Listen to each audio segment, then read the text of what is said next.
मोहब्बतों के लिए ये ग्राउंड, ये मदरसा, ये चाकुलिया की सरजमीन और मेरी आंखों के सामने बैठे हुए ये हजारों हजार चेहरे। जब जब मैं चाकुलिया आता हूं मुझे ऐसा लगता है मैं अपने गांव आया हूं, और जब जब मुझे यहां से आवाज दी जाती है, मैं हिंदुस्तान के किसी भी शहर में रहूं, मुझे लगता है कि मुझे इमरान विक्टर के लिए, चाकुलिया के लिए, वहां की आवाम के लिए सबसे पहले खड़ा होना चाहिए। और मैं हाजिर होता हूं।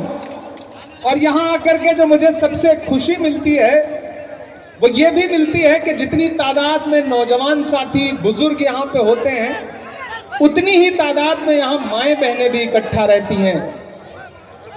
ये बताता है कि इमरान विक्टर के प्रति, इनके लिए चाकुलिया की आवाम में बड़ा प्यार है। न हम सफर न किसी हम नशी से निकलेगा,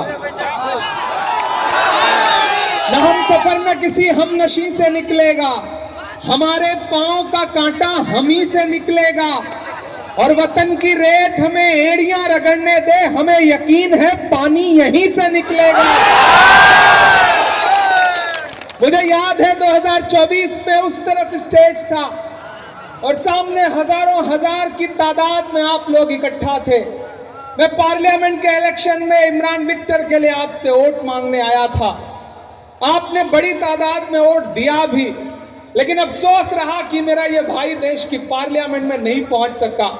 आज वहां जब भी नरेंद्र मोदी सरकार के खिलाफ किसी मुद्दे पे लड़ना होता है तो मुझे उस वक्त लगता है कि काश मैं राज्यसभा में बैठा हूं और उधर लोकसभा में हमारा भाई इमरान विक्टर बैठा होता तो और मजबूत होती है लड़ाई। लेकिन थोड़ा सा चूक गए थे आप, चूक गए थे आप थोड़ा सा। जो चूके थे वो गलती इस बार नहीं होगी ना, नहीं होगी ना। उस गलती को सुधारने का वक्त आ गया है। एक बहुत संजीदा बात आपसे कहता हूं,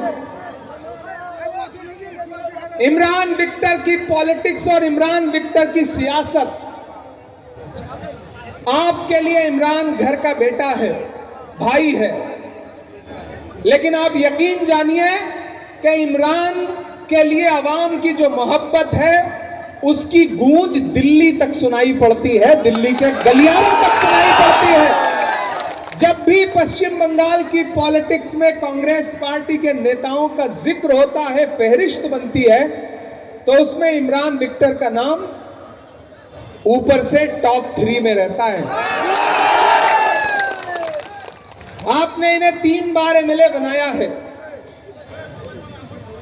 लेकिन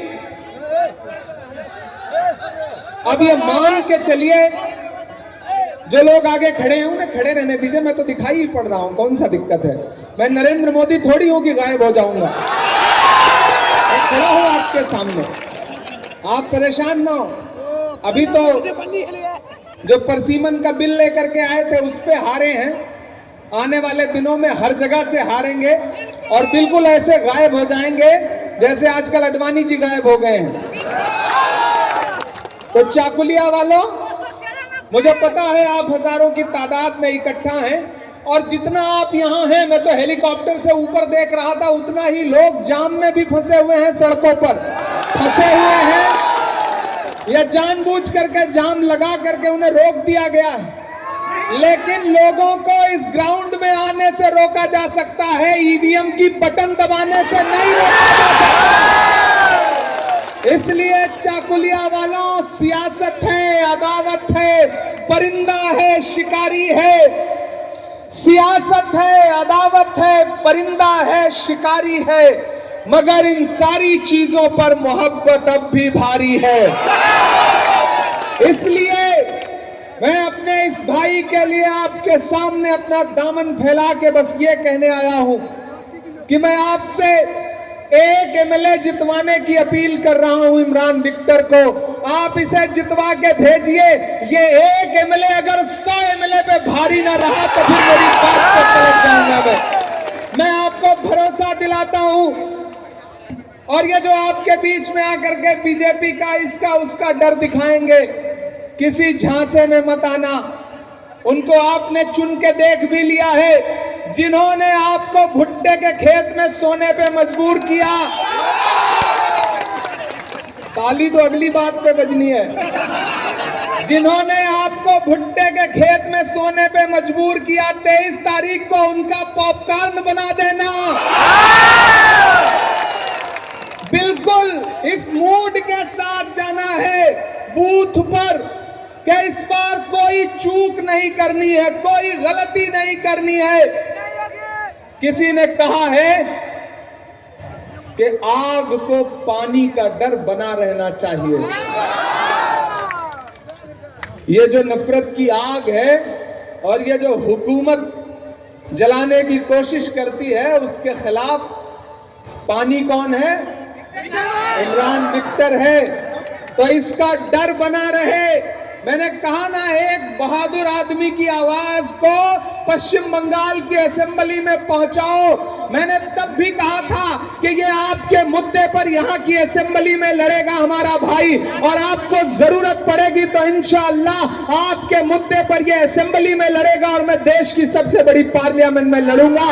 ये आपको भरोसा दिलाता हूं। इमरान विक्टर अकेला नहीं है, इमरान के साथ एक इमरान और खड़ा है। एक और एक मिलकर के 2 नहीं होते, एक और एक मिलकर के 11 होते हैं। समझ रहे हो ना? तो अगर चाहते हो कि मैं भी मजबूत हूं, मुझे भी ताकत मिले, और अगर ये भी चाहते हो चाकुलिया वालों कि 2029 में दिल्ली में गद्दी पर प्रधानमंत्री बनकर के राहुल गांधी बैठे, चाहते हो ना? चाहते हो ना कि नरेंद्र मोदी को हटा करके 2029 में दिल्ली की गद्दी पर राहुल गांधी प्रधानमंत्री बन के बैठे? अगर चाहते हो तो उसकी शुरुआत अपने घर से करो। इमरान विक्टर को एमएलए बना करके पश्चिम बंगाल की असेंबली में पहुंचाने का काम करो, यहां से शुरुआत करो इंशाल्लाह। क्योंकि इस देश में नरेंद्र मोदी की नफरत की राजनीति का मुकाबला ये छोटे छोटी पार्टियां नहीं कर सकती। अगर कोई कर सकता है तो उसका नाम राहुल गांधी है।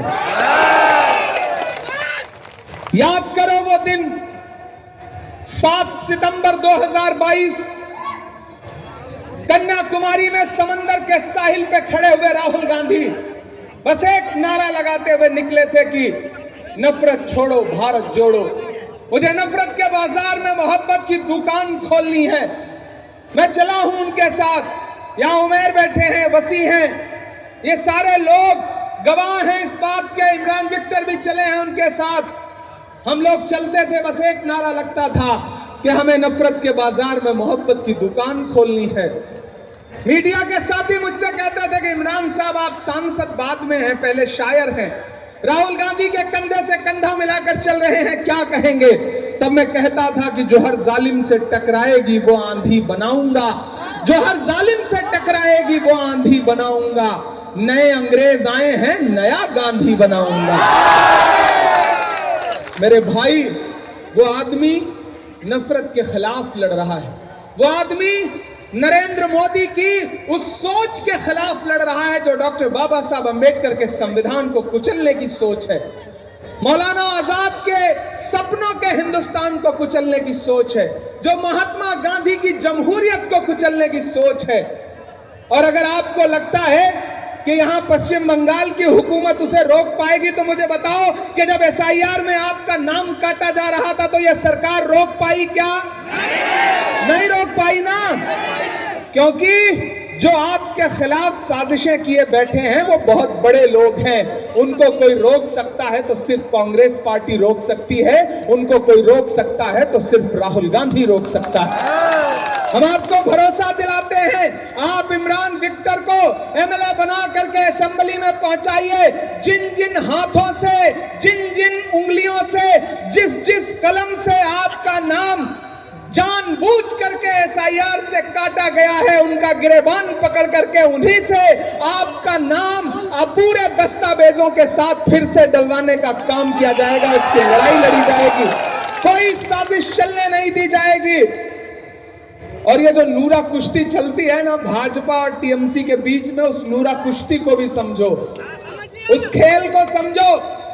वो खेल बिल्कुल ऐसा है कि एक आदमी बस में चढ़ा सफर करने के लिए, टिकट बनवाने के लिए जब उसने जेब में हाथ डाला तो देखा तो उसका तो जेब ही कट चुकी थी, पर्स गायब।